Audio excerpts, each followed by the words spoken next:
তোমরা যারা admission seekers রয়েছে তোমাদের জন্য খুবই একটি গুরুত্বপূর্ণ টপিক হচ্ছে প্রোনাউন।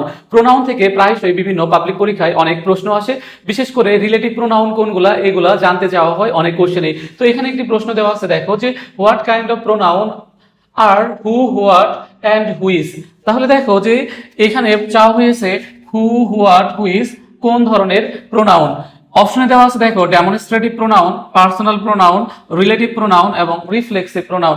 এখন রিফ্লেক্সিভ প্রোনাউন তোমরা মাথায় রাখবা যে প্রোনাউনের শেষে দেখবা সেলফ অথবা সেলফস আছে, সেলফ বা সেলফস যুক্ত প্রোনাউনই হচ্ছে রিফ্লেক্সিভ প্রোনাউন, যেমন হচ্ছে itself, myself, ourselves, এগুলো হচ্ছে রিফ্লেক্সিভ প্রোনাউন, সেলফ অথবা সেলফ যুক্ত।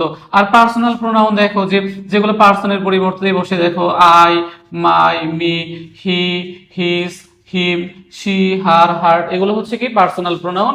আর দেখো ডেমনস্ট্রেটিভ প্রোনাউন হচ্ছে কি, দেখো দিস, দিস, তারপর হচ্ছে দেখো দ্যাট, দ্যাট, দোজ, এগুলো হচ্ছে কি প্রোনাউন, দেখো এগুলো হচ্ছে ডেমনস্ট্রেটিভ প্রোনাউন। আর এখানে চাওয়া হয়েছে দেখো যে হু, হোয়াট, হুইজ, এগুলো কোন ধরনের প্রোনাউন, এগুলো হচ্ছে দেখো এগুলো হচ্ছে রিলেটিভ প্রোনাউন। এখন রিলেটিভ প্রোনাউন কোনগুলো, দেখো হু, হুম, তারপর দেখো হুজ, তারপর দেখো কি আছে হোয়াট, হুইজ, দ্যাট, এগুলো হচ্ছে কোন ধরনের প্রোনাউন, রিলেটিভ প্রোনাউন। এই জায়গাটা একটু ক্লিয়ার রাখো, প্রায়শই বিভিন্ন পাবলিক পরীক্ষায় এখান থেকে প্রশ্ন আসে এবং রিলেটিভ প্রোনাউন কোনগুলো এগুলো জানতে চাওয়া হয়।